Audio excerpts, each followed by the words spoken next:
91-ലൊക്കെയാണ് ഈ consumer protection act കേന്ദ്ര government നടപ്പാക്കുന്നത്. ഡോക്ടർക്കെതിരെ കേസ് കൊടുക്കാം എന്നുള്ള അന്ന് വളരെ സജീവമായിട്ട് ചർച്ചാ വിഷയമായ കാലമാണ്.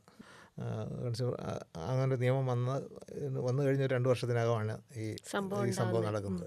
അപ്പോൾ അന്നും വളരെ സജീവമായിട്ട് ഈ സമൂഹം ചർച്ച ചെയ്തുകൊണ്ടിരുന്നത്, ഡോക്ടർ കമ്മ്യൂണിറ്റിയും എല്ലാവരും തന്നെ ചർച്ച ചെയ്തുകൊണ്ടിരുന്ന ഒരു കാലമാണ്. അപ്പോൾ സ്വാഭാവികമായിട്ടും ഇവർ കാണാൻ വന്നിരുന്നു പറഞ്ഞപ്പം എന്തെങ്കിലും ആ രീതിയിലുള്ള ചോദ്യത്തിനായിട്ടായിരിക്കും എന്ന് ഞാൻ സ്വാഭാവികമായിട്ട് വിചാരിച്ചു. സംസ്കാരമൊക്കെ കഴിഞ്ഞു എന്നൊക്കെ പറഞ്ഞു കഴിഞ്ഞിട്ട് അപ്പച്ചൻ ഏറ്റവും അവസാനമായിട്ട് ഞങ്ങളോട് പറഞ്ഞത്, ഈ ഡോക്ടർക്കെതിരെ കേസിനൊന്നും നിങ്ങൾ പോകരുത്, ഡോക്ടർ ചെയ്യാവുന്ന എല്ലാം ഭംഗിയായിട്ട് ചെയ്തിട്ടുണ്ട്, പിന്നെ എനിക്കിത് കൂടുതലൊന്നും കിട്ടാനില്ല, ഡോക്ടറോട് നല്ല വാക്കേ പറയാവൂ എന്നാണ് ഏറ്റവും അവസാനമായിട്ട് മക്കളോട് അദ്ദേഹം പറഞ്ഞത്. അത്രമാത്രം അങ്ങനെ എല്ലാ വീട്ടിലും ഒരു ഫസ്റ്റ് എയ്ഡ് ബോക്സ് വെക്കുക എന്നുള്ളൊരു കോൺസെപ്റ്റ് ആവശ്യമുണ്ടോ എന്നുള്ള കാര്യത്തിൽ എന്നെ സംബന്ധിച്ചിടത്തോളം സംശയമുണ്ട്. ക്ലാസ് ഡിഫറൻസ് മാറിയോ എന്ന സംശയം തോന്നിയതാണ് ന്യായമായ കാര്യം. ക്ലാസ് ഡിഫറൻസ് മാറിയിട്ടില്ല എന്നുള്ളതാണ് വസ്തുത. ആ ഒരു സോഷ്യോ എക്കണോമിക് ഇപ്പോഴും ആ ഗ്യാപ്പ് ഇപ്പോഴും നല്ലപോലെ ഉണ്ട് ഹെൽത്ത് സെക്ടറിൽ. അപ്പോൾ ശരിക്കും പറഞ്ഞാൽ ആ ഒരു 10-30 കൊല്ലം മുമ്പ് ഉണ്ടായിരുന്ന അതിൽ നിന്നും വലുതായിട്ടൊന്നും ഈ ഗവൺമെൻറ് ഹോസ്പിറ്റൽ കൊണ്ട് ട്രീറ്റ്മെൻറ്റ് പൊതുജനങ്ങൾക്ക് പ്രയോജനപ്പെടുന്ന രീതിയിലോട്ട് വന്നിട്ടില്ല. ഏതാണ്ട് അതേ നിലയിലൊക്കെ നിൽക്കുകയാണ്. ഇപ്പോഴും ഒരു വളരെ എക്സ്പെർട്ടായിട്ടുള്ളൊരു ട്രീറ്റ്മെൻറ്റ് വേണമെന്നുണ്ടെങ്കിൽ പ്രൈവറ്റ് ഹോസ്പിറ്റലിനെ ആശ്രയിക്കേണ്ട ഒരു അവസ്ഥയുണ്ട്, അല്ലെങ്കിൽ ചില മെഡിക്കൽ കോളേജുകൾ. അല്ല, അതാ പറഞ്ഞ ആ ചോദ്യം തന്നെയാണ് ആദ്യം. ഗവൺമെൻറ്റിനെ മറ്റുള്ള സംസ്ഥാനങ്ങളെ അപേക്ഷിച്ച് കൂടുതൽ ഫലപ്രദമായി ടാക്കിൾ ചെയ്തോ എന്ന് ചോദിച്ചു കഴിഞ്ഞാൽ എൻ്റെ അഭിപ്രായത്തിൽ ടാക്കിൾ ചെയ്തില്ല എന്ന് ഞാൻ പറയുള്ളൂ. മറ്റേ കുറച്ചൊരു എഫിഷ്യൻ്റായിട്ടത് പിന്നെ ഒരു പുകമറ ഉണ്ടാക്കി എന്നുള്ളതാണ് വസ്തുത.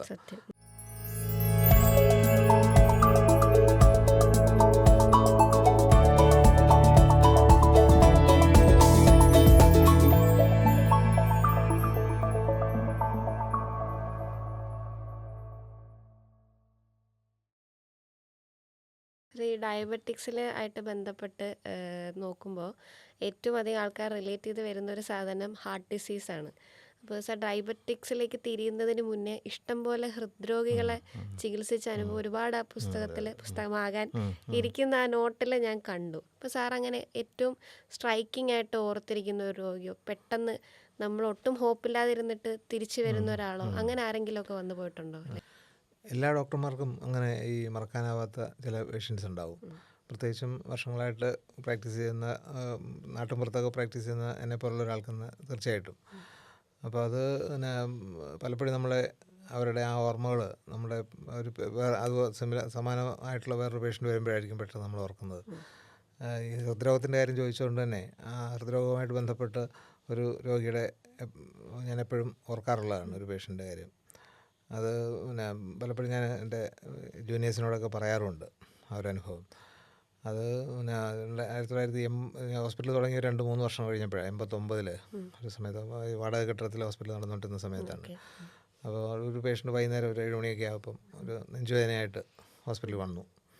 അപ്പം പുള്ളി ഒരു 50 കിലോമീറ്റർ ദൂരെയുള്ളൊരു സ്ഥലത്തുള്ള ആളാണ്. എന്തോ ഒരു വ്യവസായത്തിൻ്റെ ആവശ്യത്തിനായിട്ട് കൊളനാട് വന്നതാണ്. അപ്പോൾ ആ സമയത്ത് പുള്ളിക്ക് നെഞ്ചുവേദന അനുഭവപ്പെട്ടു. ഒരു 62 വയസ്സുള്ള ഒരാളാണ്. അത് കഴിഞ്ഞ് ഹോസ്പിറ്റലിൽ വന്നു കഴിഞ്ഞ് കാണുമ്പോൾ തന്നെ സ്വെറ്റ് ചെയ്ത് ആ ചെസ്റ്റ് പെയിനൊക്കെ ആയിട്ട് ECG എടുത്ത് നോക്കിയപ്പം ഹാർട്ട് അറ്റാക്കാണ്. അപ്പോൾ അന്ന് ഈ ഫോണൊക്കെ ഈ പിന്നെ ട്രങ്ക് കോൾ മാത്രമേ ഉള്ളൊരു കാലമാണ്. ലോക്കൽ കോളും ട്രങ്ക് കോളും മാത്രമേ ഉള്ളൂ. ഹോസ്പിറ്റലിൽ ഫോണുണ്ട്. അപ്പം അഡ്മിറ്റ് ചെയ്തപ്പോൾ കൂടെ ആരുമില്ല, ഒറ്റയ്ക്കേ ഉള്ളൂ. ICUവിൽ അഡ്മിറ്റ് ചെയ്ത് അതിൻ്റെ പ്രാഥമികമായ ചികിത്സയൊക്കെ തുടങ്ങി. പിന്നെ ഫോൺ നമ്പർ പുള്ളി പറഞ്ഞതനുസരിച്ച് ട്രങ്ക് കോൾ ബുക്ക് ചെയ്ത് വീട്ടിലറിയിച്ചു. അവരുടെ വീട്ടിലും ഫോണുള്ള റാന്നിയാണ്. 50 കിലോമീറ്റർ ദൂരമുള്ള സ്ഥലത്താണ്. അപ്പോൾ അവിടെ നിന്നൊരു 2-3 മണിക്കൂർ കഴിഞ്ഞപ്പോഴത്തേക്കാണ് ഒരു അറിയിപ്പ് കിട്ടി. അവിടെ നിന്ന് മക്കളൊക്കെ വന്നത്. മക്കളൊക്കെ 2-3 മക്കളാണ് നേരം വന്നു കഴിഞ്ഞ് അപ്പോഴത്തേക്ക് അപകടനില തരണം ചെയ്തു. പിന്നെ 4-5 ദിവസം ഹോസ്പിറ്റലിൽ കിടന്നു കഴിഞ്ഞിട്ട് അന്ന് പിന്നെ ഈ ആൻജിയോപ്ലാസ്റ്റിയോ അങ്ങനെയൊന്നും ഉള്ള കാലമല്ല. ICUവിലോട്ട് റെഫർ ചെയ്യാനും വേറെ അങ്ങോട്ടും റെഫർ ചെയ്യാനും മെഡിക്കൽ കോളേജ് മാത്രമേ ഉള്ളൂ അന്ന് ICU സെറ്റപ്പ്. അപ്പോൾ അത് കഴിഞ്ഞിട്ട് പിന്നെ കുറച്ച് കാലം സ്ഥിരമായിട്ട് വരുമായിരുന്നു. അത് കഴിഞ്ഞ് ലോസ് ഫോളോ അപ്പ് സാധാരണ വരുന്നത്, പിന്നെ അങ്ങനെ വരാറില്ലായിരുന്നു.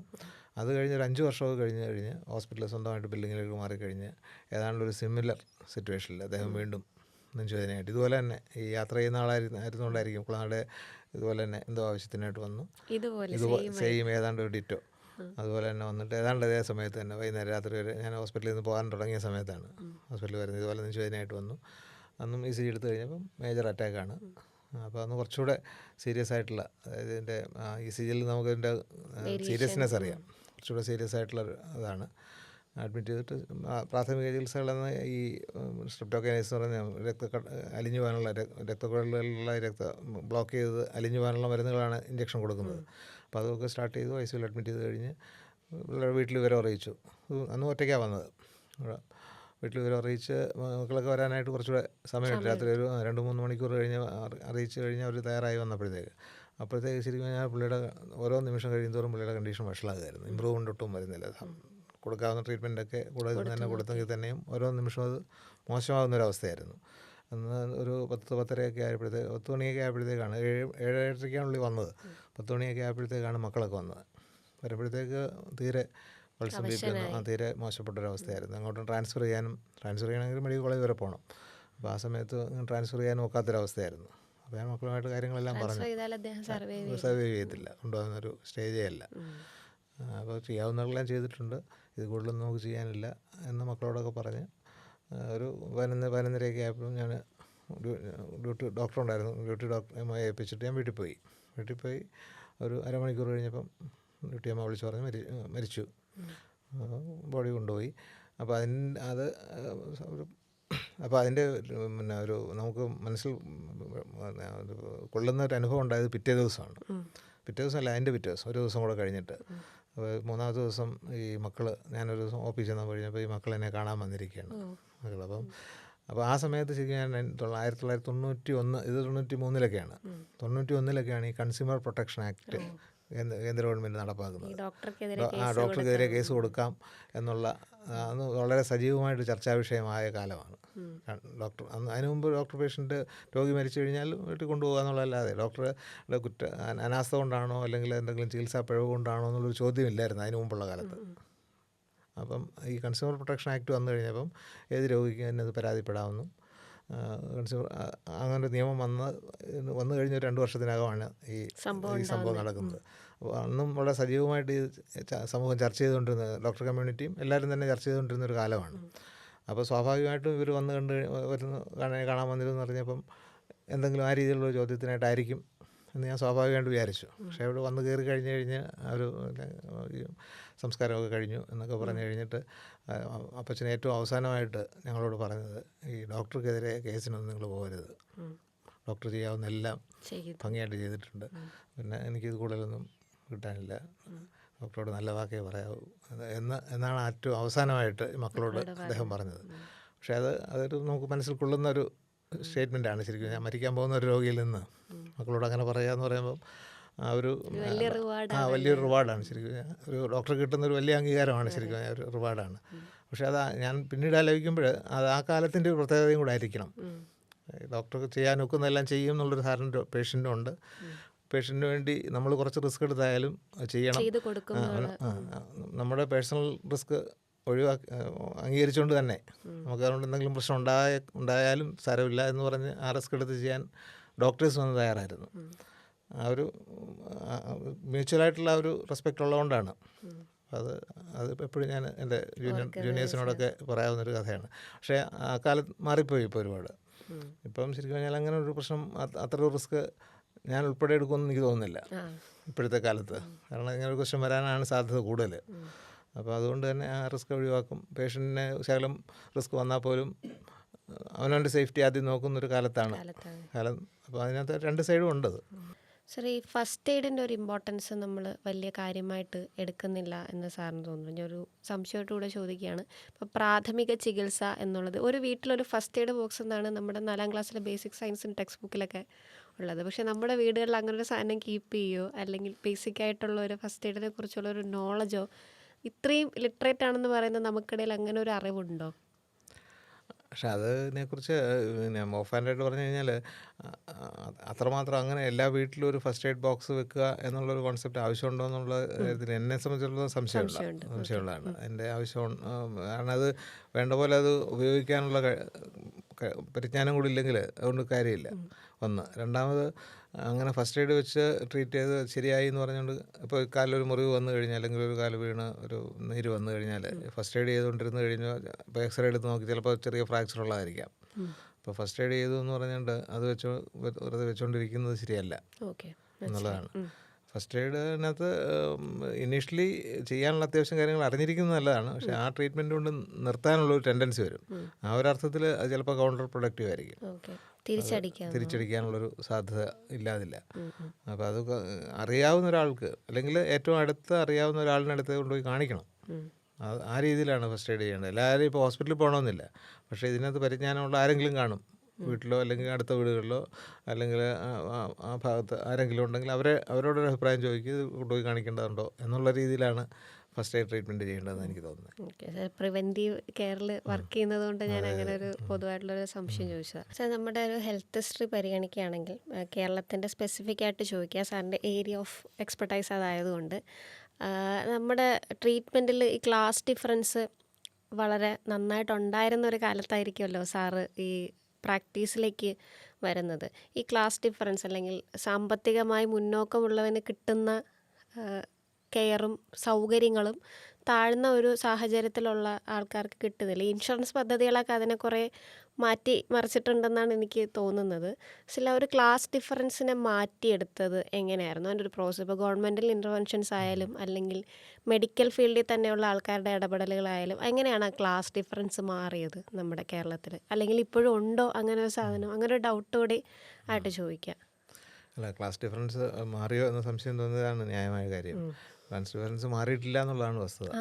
ആ ഒരു സോഷ്യോ എക്കണോമിക് ഇപ്പോഴും ആ ഗ്യാപ്പ് ഇപ്പോഴും നല്ലപോലെ ഉണ്ട് ഹെൽത്ത് സെക്ടറിൽ. കാരണം ഈ ഹെൽത്ത് സെക്ടർ ഇപ്പോൾ ഒരു 50 വർഷം മുമ്പത്തെ ആണെങ്കിൽ ഹോസ്പിറ്റൽസ് കുറവായിരുന്നു, പ്രൈമറി കെയറേ ഉള്ളായിരുന്നു.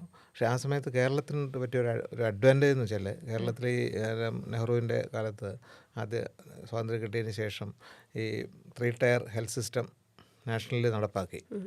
Primary health centre, secondary care, tertiary care, medical college അല്ലെങ്കിൽ ജില്ലാ ആശുപത്രി എന്നുള്ള ആ നിലയിൽ ഇന്ത്യ മൊത്തം നടപ്പാക്കാനുള്ള നല്ല ശ്രമമായിരുന്നു നടത്തിയത്. പക്ഷേ അത് പല സംസ്ഥാനങ്ങളിലും അത് വേണ്ട പോലെ നടപ്പായില്ല. കേരളത്തിൽ പക്ഷേ ആദ്യം മുതലുള്ള ഗവൺമെൻറ്റുകൾ അത് ഫലപ്രദമായിട്ട് നടപ്പാക്കി സ്വാതന്ത്ര്യത്തിന് ശേഷം.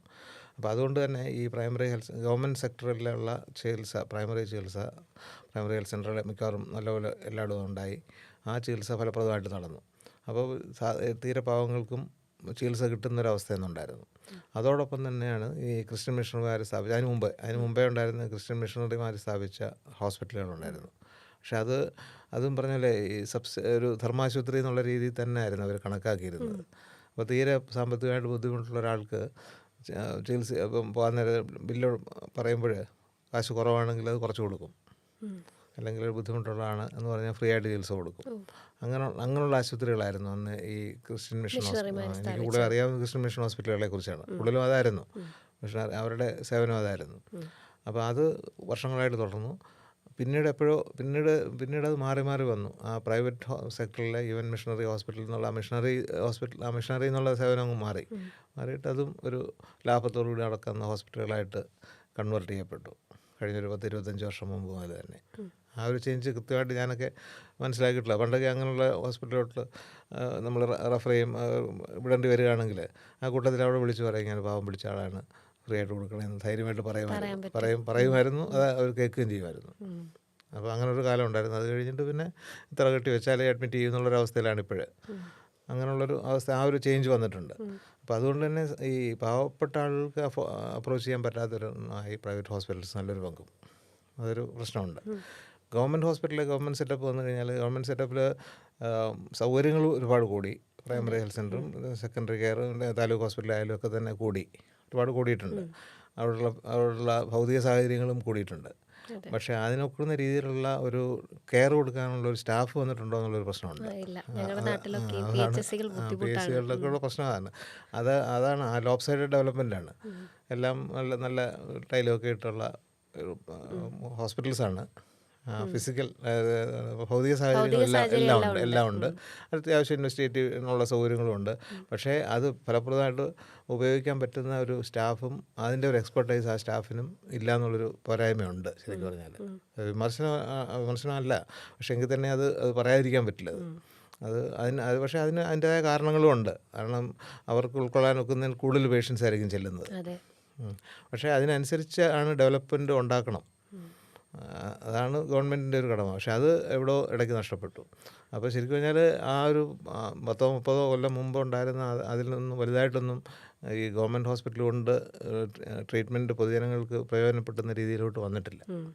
ഏതാണ്ട് അതേ നിലയിലൊക്കെ നിൽക്കുകയാണ്. ഇപ്പോഴും ഒരു വളരെ എക്സ്പെർട്ടായിട്ടുള്ളൊരു ട്രീറ്റ്മെൻറ്റ് വേണമെന്നുണ്ടെങ്കിൽ പ്രൈവറ്റ് ഹോസ്പിറ്റലിനെ ആശ്രയിക്കേണ്ട ഒരു അവസ്ഥയുണ്ട്. അല്ലെങ്കിൽ ചില മെഡിക്കൽ കോളേജുകൾ. ബാക്കി ഇടയ്ക്കുള്ള പ്രൈമറി ഹെൽത്ത് സെൻറ്റേഴ്സിന് ജസ്റ്റ് ഒരു ഇനീഷ്യൽ ട്രീറ്റ്മെൻറ്റിനായിട്ട് മാത്രമാണ് ജനങ്ങൾ കരുതുന്നത്. അവിടെ നിൽക്കുന്നില്ല, 2 ദിവസം കഴിയുമ്പോൾ അടുത്ത ആശുപത്രിയിലോട്ട് പോകുക എന്നുള്ള. പക്ഷേ അതല്ല വേണ്ടത്. സ്ട്രക്ചേർഡായിട്ടാണ് ഉദ്ദേശിച്ചിരിക്കുന്നത് ആ 3 ടയർ സിസ്റ്റം എന്ന് പറയുന്നത്. പക്ഷേ അത് വേണ്ട പോലെ നടന്നിട്ടില്ല. പ്രൈമറി കെയർ കാണേണ്ട കാര്യം അവിടെ കണ്ടു കഴിഞ്ഞാൽ അവരൊരിക്കലും ഈ ടെർഷറി കെയറിലോട്ട് ആദ്യം നേരെ പോകരുത്. എല്ലാവരും നേരെ ഇപ്പോൾ പനി വന്നു കഴിഞ്ഞാൽ ഉടനെ നേരെ മെഡിക്കൽ കോളേജിലോട്ട് പോകുന്നൊരവസ്ഥ ഉണ്ടാവരുത്. അത് സ്ട്രക്ചേർഡ് ആണെങ്കിൽ അങ്ങനെ പ്രൈമറി ഹെൽത്ത് സെൻ്ററിൽ നിന്ന് അവിടെ നിന്ന് റെഫർ ചെയ്താലേ അടുത്തോട്ട് പോകാവൂ, അവിടെ നിന്ന് റെഫർ ചെയ്താലേ മുകളിലോട്ട് പോകാവൂ. അങ്ങനെ ഒരു സിസ്റ്റമാണ് അന്ന് ഉദ്ദേശിച്ചത്. പക്ഷേ അത് നടപ്പായിട്ടില്ല. ഇപ്പം നമുക്ക് സെലക്ട് ചെയ്യാം, നമുക്ക് ഇഷ്ടമുള്ളിടത്ത് പോകാം. ആ രീതി അല്ല വേണ്ടത്. സ്ട്രക്ചേർഡായിട്ട് പോയി അപ്പം ഈ ടെർഷറി കെയർ ഹോസ്പിറ്റലുകളിൽ ബെഡ് ധാരാളം കാണും, അല്ലെങ്കിൽ അത് നമ്പർ ഓഫ് പേഷ്യൻസ് ലിമിറ്റഡ് ആയിരിക്കും. അവിടെ ചികിത്സിക്കേണ്ടത് അവിടെ ചെല്ലുള്ളൂ. അത് നടപ്പാക്കിയിട്ടില്ല എന്നുള്ളൊരു വലിയ പോരായ്മയുണ്ട്. അതാണൊരു പ്രശ്നം. അപ്പോൾ അതുകൊണ്ട് വന്നിട്ടില്ല. ആൾക്കാർ സൗകര്യം അനുസരിച്ച് അങ്ങ് പോവാണ്. അവർ ആരെ കാണേണ്ടതെന്ന് നമ്മൾ തന്നെയല്ലേ സെലക്ട് ചെയ്യുന്നത്. ഇപ്പോൾ യൂറോപ്പ് വളരെ ഡെവലപ്ഡ് ആയിട്ടുള്ള ഇംഗ്ലണ്ടിലാണെന്നുണ്ടെങ്കിൽ നാഷണൽ ഹെൽത്ത് സിസ്റ്റമാണ് അവിടുത്തെ. ഇതുപോലെ തന്നെ ഗവൺമെൻറ് സെറ്റപ്പിലാണ്. അവിടെ റെഫർ ചെയ്യാതെ അപ്പുറത്തോട്ട് പോകാൻ പറ്റില്ല. പ്രൈമറി ഡോക്ടറെ കണ്ടിട്ട് അദ്ദേഹം റെഫർ ചെയ്താൽ മാത്രമേ അടുത്ത ആളിനെ കാണാൻ പറ്റുള്ളൂ, അടുത്ത ഹോസ്പിറ്റലിൽ പോകാൻ പറ്റും. അതാണ് ഈ വേണ്ടത്. പക്ഷെ അത് നടപ്പാക്കാനുള്ളൊരു ഉദ്ദേശവും ഇല്ലാത്ത രീതിയിലാണ് പോകുന്നത്. അപ്പോൾ അതാണ് ഒരു ഭാഗം. രണ്ടാമത് ഈ ട്രീറ്റ്മെൻറ്റ് ഇപ്പോഴും സാമ്പത്തികമായിട്ട് ബുദ്ധിമുട്ടുള്ളവർക്ക് ഈവൻ ഗവൺമെൻറ് ഹോസ്പിറ്റലും പലതിനും ഇപ്പോൾ ചാർജ് ചെയ്യുന്നുണ്ട്. മെഡിക്കൽ കോളേജിലൊക്കെ ആണെങ്കിൽ തന്നെയും പല സേവനങ്ങൾക്കും ചാർജ് ചെയ്യുന്നുണ്ട്. അപ്പോൾ കംപ്ലീറ്റ്ലി ഫ്രീ ട്രീറ്റ്മെൻറ്റ് എന്ന് പറയാനൊക്കത്തില്ല. പിന്നെ ഇടയ്ക്കിടയ്ക്ക് നമ്മൾ പത്രത്തിൽ കാണുന്ന പോലെ തന്നെ മെഡിസിൻസിൻ്റെ ഷോർട്ടേജ്, അങ്ങനെയുള്ള ഒരുപാട് പ്രശ്നങ്ങളുണ്ട്. പിന്നെ അവർക്ക് ഉൾക്കൊള്ളുന്നതിനേക്കാൾ കൂടുതൽ പേഷ്യൻസാണ് എല്ലായിടത്തും ചെല്ലുന്നത്. അതുകൊണ്ട് ഒരു പ്രോപ്പർ കെയർ കൊടുക്കാൻ അവിടെ പറ്റുന്നില്ല. പിന്നെ ഈ പ്രൈവറ്റ് ഹോസ്പിറ്റൽസിൻ്റെ ഈ ഫെസിലിറ്റിയും സൗകര്യങ്ങളും കൂടി വരുന്നതോറും അവിടുത്തെ കോസ്റ്റ് ഭയങ്കരമായിട്ട് കൂടുകയാണ്. അപ്പോൾ ഒരു ബിലോ അല്ലെങ്കിൽ സാമ്പത്തികമായിട്ട് പിന്നോക്കം നിൽക്കുന്ന ഈവൻ ലോവർ മിഡിൽ ക്ലാസ്സിന് പോലും, പോര ആൾക്കാർക്കും ലോവർ മിഡിൽ ക്ലാസ്സിനും അപ്രോച്ച് ചെയ്യാൻ ഒക്കാത്തൊരവസ്ഥയിലോട്ട് പോകുന്നുണ്ട്. മിഡിൽ ക്ലാസ്സിന് വലിയ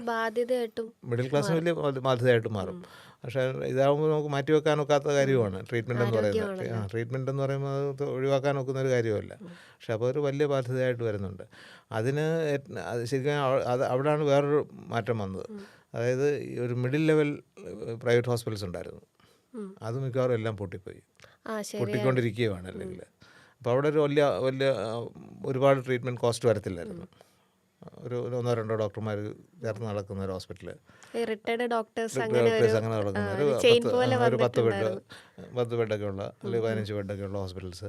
പക്ഷെ അവിടെയായിട്ട് ഈ വലിയ ഹോസ്പിറ്റൽസ് വന്നതിന് ശേഷം അവർക്ക് അഫോർഡ് ചെയ്യാനൊക്കാതെ വന്നു കഴിഞ്ഞാൽ അത് മിക്കവാറും എല്ലാം തന്നെ പൊട്ടിപ്പോയി എന്നുള്ളൊരവസ്ഥയുണ്ട്.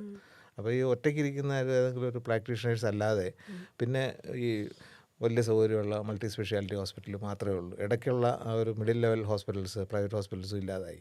അതും ഈ ലോവർ മിഡിൽ ക്ലാസ് അല്ലെങ്കിൽ പൂർ ആൾക്കാരെയാണ് അതും ബാധിച്ചത്. അല്ലെങ്കിൽ അവിടെ ചെന്നിട്ട് ആ നാട്ടിലറിയുന്ന ഡോക്ടറായിരിക്കും, പേഷ്യൻ്റ് അങ്ങോട്ടും ഇങ്ങോട്ടും അറിയാമായിരിക്കും. ഇപ്പോൾ പൈസ ഇല്ലെങ്കിലും കടം പറഞ്ഞു പോകാവുന്നൊരവസ്ഥയുണ്ട്. അങ്ങനെയുള്ള ആ ഒരു രീതിയിലുള്ള ഹോസ്പിറ്റൽസൊക്കെ ഇല്ലാതായി. അതും ഒരു പോരായ്മയായിട്ട് വന്നിട്ടുണ്ട്. ഈ രണ്ട് പ്രശ്നങ്ങൾ ഭയങ്കരമായിട്ടുണ്ട്. പക്ഷേ ഇതിനൊക്കെ പരിഹാരം ഇൻഷുറൻസ് ആണോ എന്ന് ചോദിച്ചു കഴിഞ്ഞാൽ, ഇൻഷുറൻസിൻ്റെ കാര്യം ചോദിച്ചുകൊണ്ടാണ് പറയുന്നത്.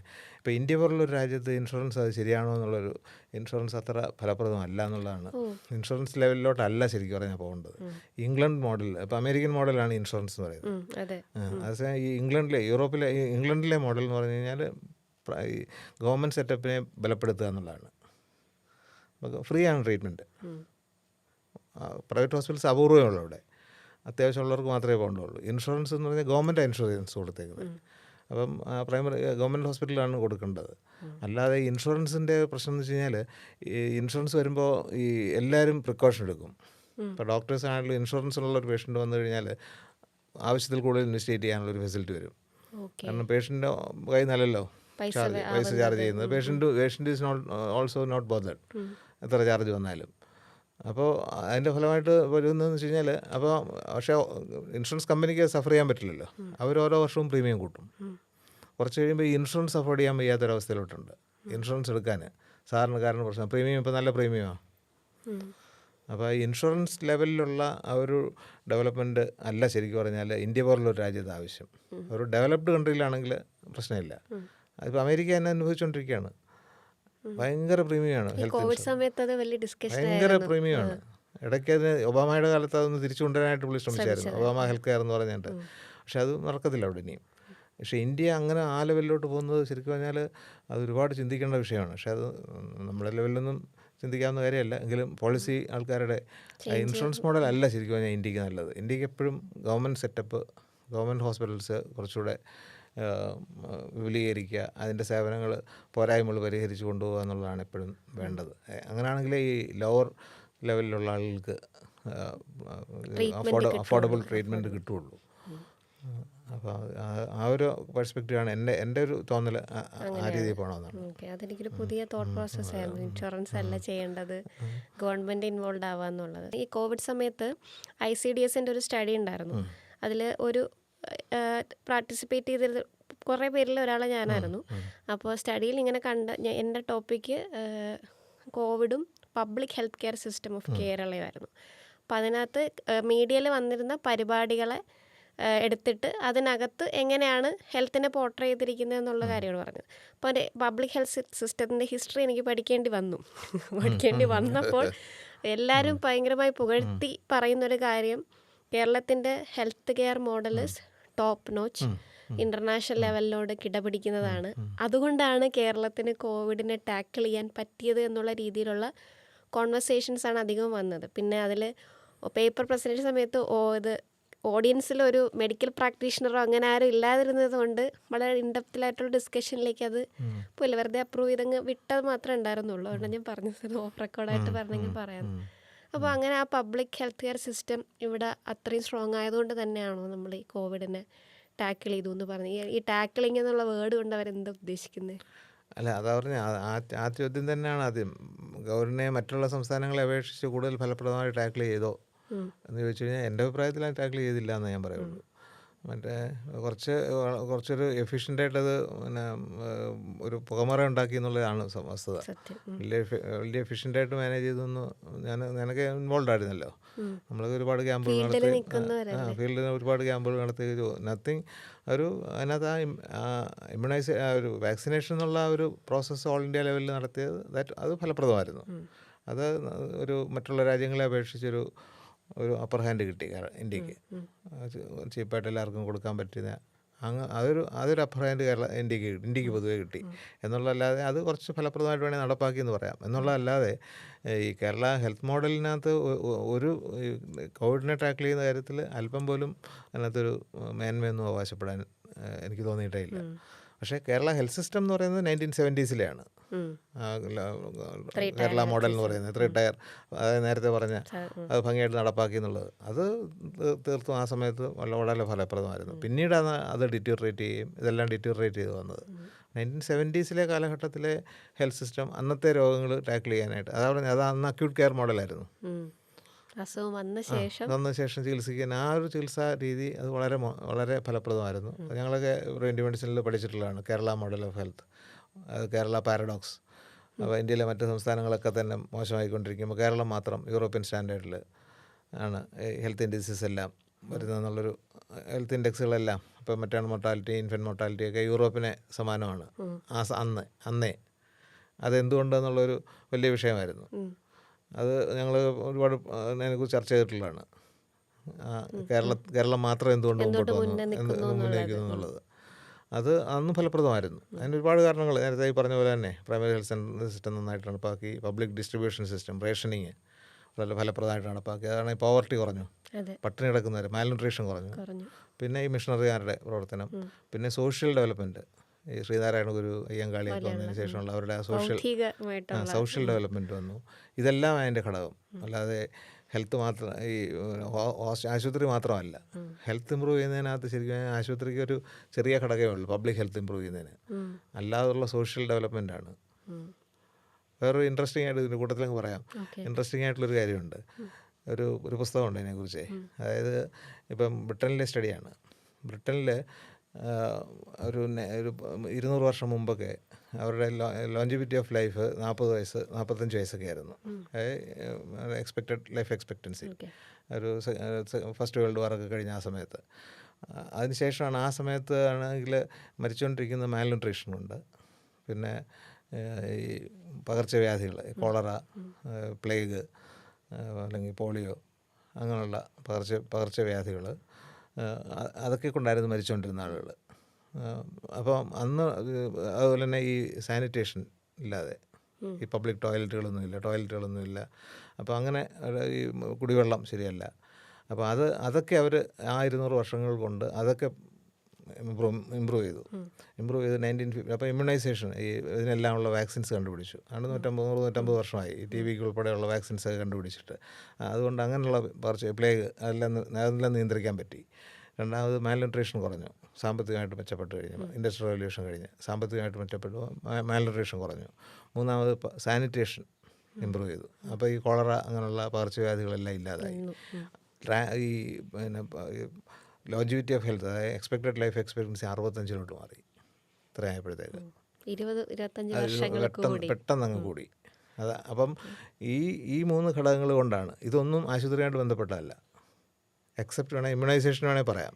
പക്ഷേ ബാക്കിയെല്ലാം തന്നെ ആ സോഷ്യൽ ഡെവലപ്മെൻറ്റിൻ്റെ ഭാഗമാണ്, സമൂഹമായിട്ട് ബന്ധപ്പെട്ട്. അത് വന്നപ്പോഴത്തേക്കാണ് 65ആയി. ആ 65-ൽ നിന്ന് ഈ 50-60 കൊല്ലത്തെ ബാക്കിയുള്ള ഈ ആശുപത്രികളുടെ ഡെവലപ്മെൻറ്റും ഈ മരുന്നുകളെല്ലാം പുതുതായിട്ട് കണ്ടുപിടിച്ചതിനോണ്ടും 5-6 വർഷമാണ് കൂടിയത് ഈ ലൈഫ് എക്സ്പെക്റ്റൻസി. അപ്പോൾ ലൈഫ് എക്സ്പെക്റ്റൻസി ഡെവലപ്പ് ചെയ്യാനായിട്ടും അല്ലെങ്കിൽ പ്രിവെൻറ്റീവ് ആസ്പെക്റ്റിൽ എല്ലാം കമ്മ്യൂണിറ്റിയാണ്, അല്ലെങ്കിൽ സൊസൈറ്റി ചെയ്യേണ്ട കാര്യങ്ങളാണ്. ഹോസ്പിറ്റൽസിന് വളരെ ചെറിയ റോളേ ഉള്ളൂ. അപ്പോൾ കമ്മ്യൂണിറ്റിയെ എക്യുപ്പ് ചെയ്യുക എന്നുള്ളതിൻ്റെ ഒരു പ്രാധാന്യം അതാണ്. ഈ രോഗങ്ങൾ തടയണമെങ്കിലും ലൈഫ് എക്സ്പെക്റ്റൻസി കൂട്ടണമെങ്കിലും ഒക്കെ തന്നെ സമൂഹം വിചാരിച്ചെങ്കിലേ പറ്റുള്ളൂ, ഹോസ്പിറ്റൽ വിചാരിച്ചാൽ പറ്റില്ല. ഹോസ്പിറ്റലിൽ ഇപ്പോഴും ഒരു അക്യൂട്ട് കെയർ മോഡലിനേ ഉള്ളൊരു ആക്സിഡൻറ്റുമായിട്ട് ചെന്ന് കഴിഞ്ഞാൽ എല്ലാം റെഡിയാക്കി തിരിച്ചു വിടും എന്നുള്ളതല്ലാതെ അതിനപ്പുറത്തോട്ട് ഈ പൊതുവെ ഹോസ്പിറ്റൽസിന് വലിയ റോളില്ല. കമ്മ്യൂണിറ്റിയിലേക്ക് ഇടപെടാനുള്ള പവർ ഉണ്ടോയെന്ന് വെച്ച് കഴിഞ്ഞാൽ പവർ മുൻകൈ എടുക്കേണ്ടതാണ്, പക്ഷെ അങ്ങനെ ഉണ്ടാവുന്നില്ല. നമ്മുടെ ഒരു സ്ട്രക്ചറിൽ അങ്ങനെ ഉണ്ടാവുന്നില്ല. ഓക്കെ. ഭയങ്കര ഇൻസൈറ്റ്ഫുൾ ആയിട്ടുള്ള സംസാരം.